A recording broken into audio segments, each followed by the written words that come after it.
Good evening again. Part two of the message. I just wanted to, before going into FY20, I wanted to talk to you about a few things. One, what the plan is going to be, what my plan is going to be for FY20 as we move our flight forward, and what I'm going to need from you as far as your support. Um, I want you all to know that your husbands and wives are doing an extremely great job. Brian, Miss Noble, as we call her, Kay, Ethel, she goes by many names that we use on the flight. She's been doing an outstanding job. As she approaches a year here on the flight, I mean, she's been able to deal with our rowdiness and our craziness amongst the flight, and just her and I getting to know each other a little bit better with balancing the budget and just being a team player.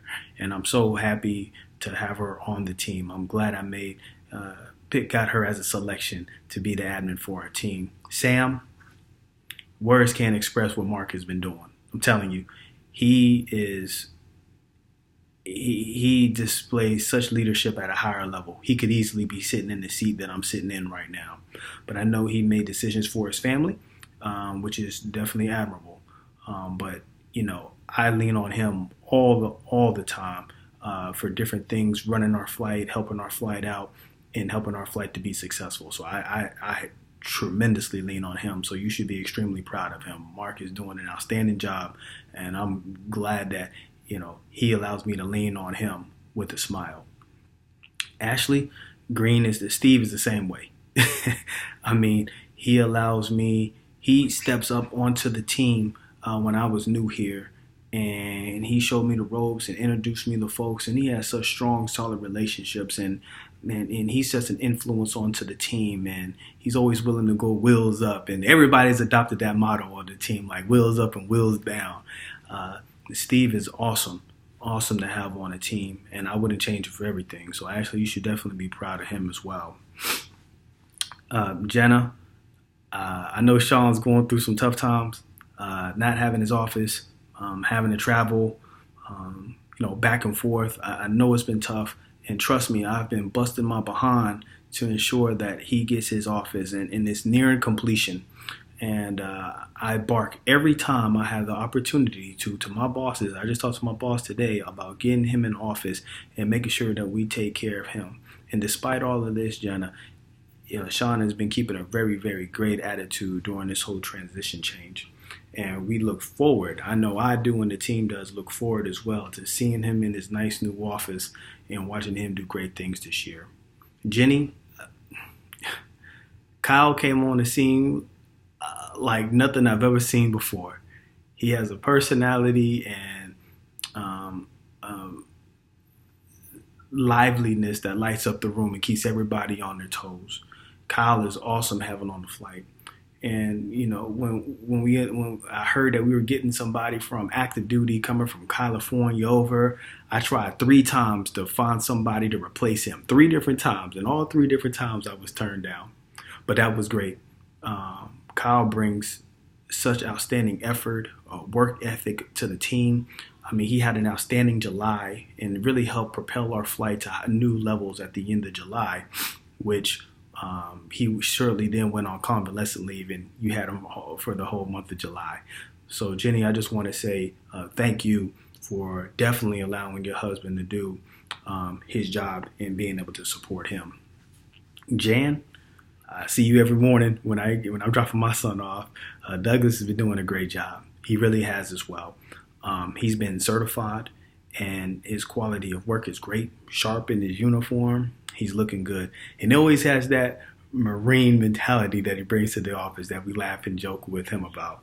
But he had an outstanding year this year, and I'm definitely looking forward to see more of the things that he brings out this year. Oh, and Thatcher, good looking out, by the way, for looking out for our yard, man. I really appreciate it. I gave your dad 50, so I hope he gave it to you. Amelia, girl, shoot, man. I know that you and Brian had, struggles beyond belief. I think Taylor is sick right now. So Archie was the number 1 line producer out of 112 people in our squadron. And I know that is only because the effort and the support that you gave him. having to hold down the family while he's in the office and I'm demanding things out of him and things like that. So I really appreciate what it is that you do in looking out for him, and I recognize that. Brian is doing an outstanding job, and I definitely am working to make sure that your transition to your new location happens at a time favorable for you and the family. And lastly, I want to welcome Denise onto the team. Some of the people on the team know her, but Reggie, retired chief, just want to say, hey, glad to have y'all aboard. Glad to have y'all aboard, and looking for the great things that she's going to do. We worked with her a little bit, with her being in the Seymour Johnson flight up in North Carolina, and it sounds like, she's going to get off to a great start. And we're going to take care of her and make sure that she has everything above and beyond to be successful times 2 in the position. Kenya, Sekou, Nasser, once again, we saw you at your your dad's retirement. You guys are 2 fine young men. I like the way that you went and you stood up there and you talked highly and spoke positively of your father. Your father has been such an inspiration to the team, and like you heard everybody else say, he's impacted all of our lives, mine deeply, with our relationship and his leadership and my ability to be able to talk to him like a man. So for that, we should all be proud. I say these things because I know I don't get to say them all the time because we're not in a traditional setup, but I want you all to recognize that your husbands and wives are instrumental in what we do and in this goal and just the FY19 efforts and struggles. I know it's not easy, and so that's why I want to say I thank you. While I would like to say that FY19 presented some challenges that we can kind of have a little bit of relief in FY20, the reality of it is it's going to be tougher in FY20, which is why I want to take the time out to do this video, because I wanted you to hear from me. FY20 is going to present more challenges. I will tell you right now, our goal has already gone up. And I talked to my boss today. On the last video, we celebrated by putting in 214, the most that this team has ever seen before. And as a reward, what do we get? We got 251 as a goal now, which is getting close to 300 if we need to be successful. Let me kind of explain to you the situation that we're in as a team. I'm going to keep the numbers generally rounded just for the sake of my public math and just to kind of keep things easy. The Charleston wing, the 315th Air Wing, where I sit at on Charleston, Joint Base Charleston, we roughly have about 2,000 members associated with that wing. The general attrition rate, the people that we see leaving the wing every year, is rounded off at about 10%. That's what the Air Force Reserve Command deems as an average number of the people that are going to be leaving the wing. So if we take that 10% and apply it to the 2,000, we can say that we'll roughly see about 200 people leaving, somewhere around there. Now with that, we have Chiefs and E8s and E7s that will be retiring. Our flight recruits for E4s and E5s. Staff sergeants, tech sergeants, and senior airmen. So a portion of that 200 we won't be able to recruit against. So we'll go ahead and take 40 off the top for that. So now that brings us down to 160. Then a portion of that are going to be officer positions, and another portion of that are going to be health professions positions, doctors, nurses, so forth. So we'll take a portion off of that. We'll take 20. So that leaves us roughly with about 140 positions that we can recruit for. Problem is, our goal is 251. So it's like, well, where are the other 111 positions, or the math, like I said, to keep my math good, but where are the other 100 and plus positions going to come from? Now, some of my recruiters, like Mark and Denise and Steve, they can put people in different locations. So instead of needing over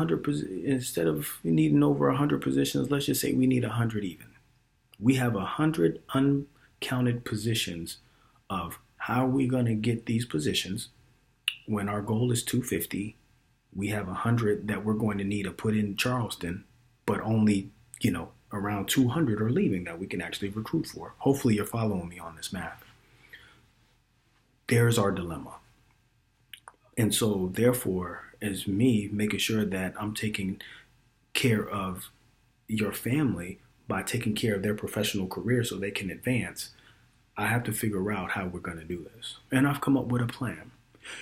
And that plan is going to be that we'll have to use other bases like Seymour Johnson in North Carolina, which Kyle is going to have to use. We'll use bases like Dobbins, which Kyle can use that along with Sean can use that, and some of the other team members. We'll have to use Maxwell, and we'll have to use Kiesler.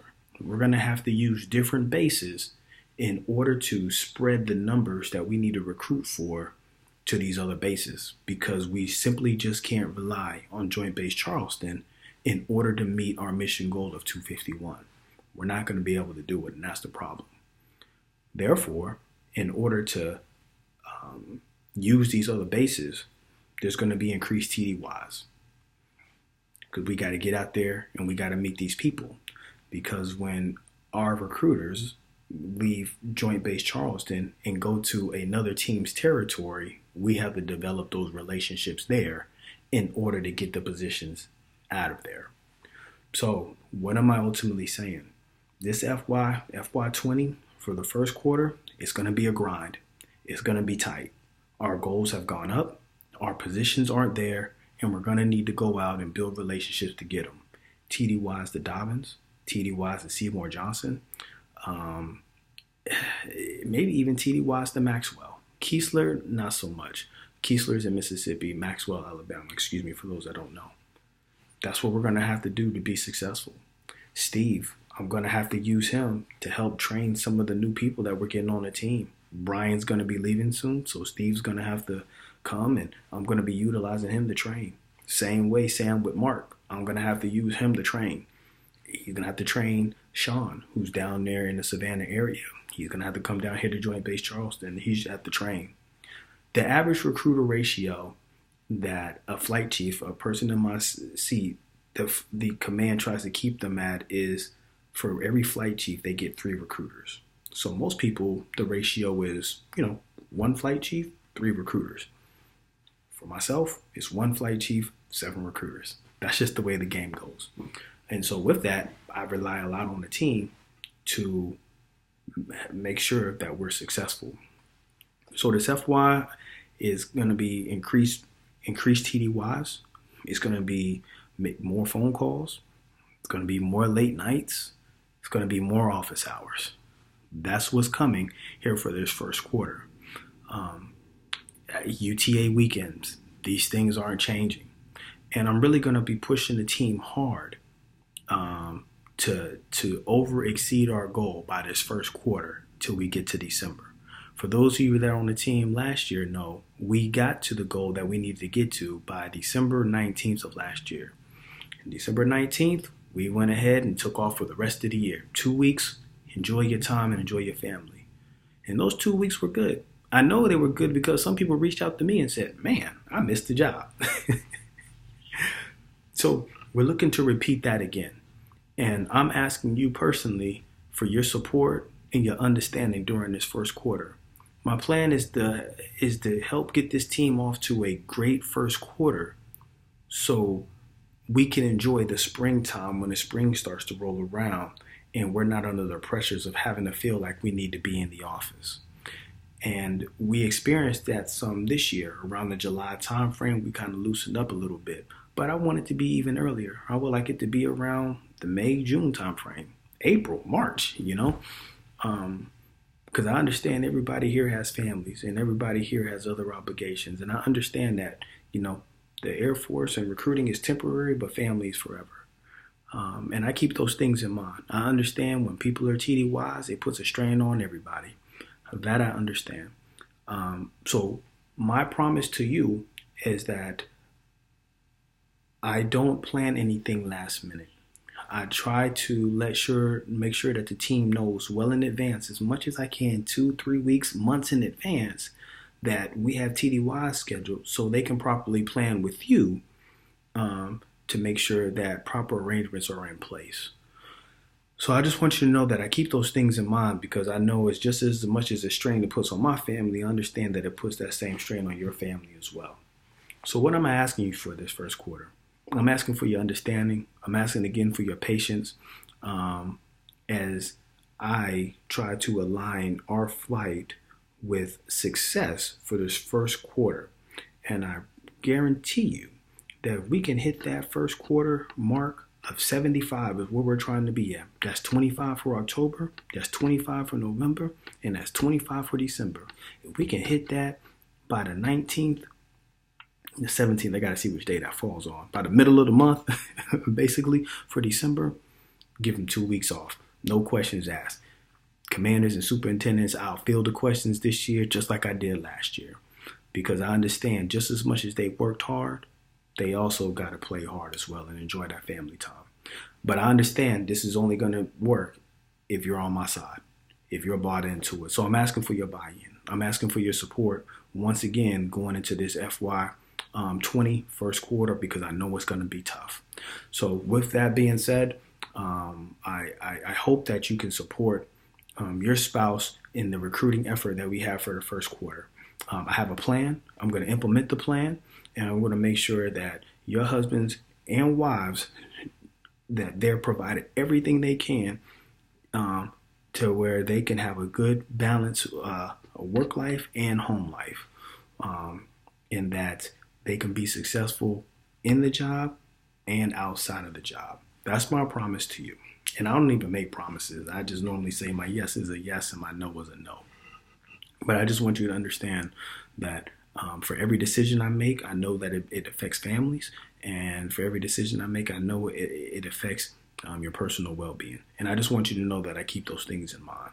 So with that being said, with the TDYs, the increased TDYs, and the increased tempo that we're going to feel the first quarter, I hope that you just bear with me because it's going to definitely pay off dividends down the road. That's all I really had for everybody. If you need to call me or reach out, my area code is 478-954-3290. Once again, that's 478-954-3290. I'm just looking at my notes to make sure that I have everything. I think I covered everything I wanted to cover. So once again, I'll say Brian, Sam, Ashley, Jenna, Jenny, Jen, Amelia, Chief. I really appreciate y'all's time. Really appreciate your support. Take care. Have a great evening. See you in December.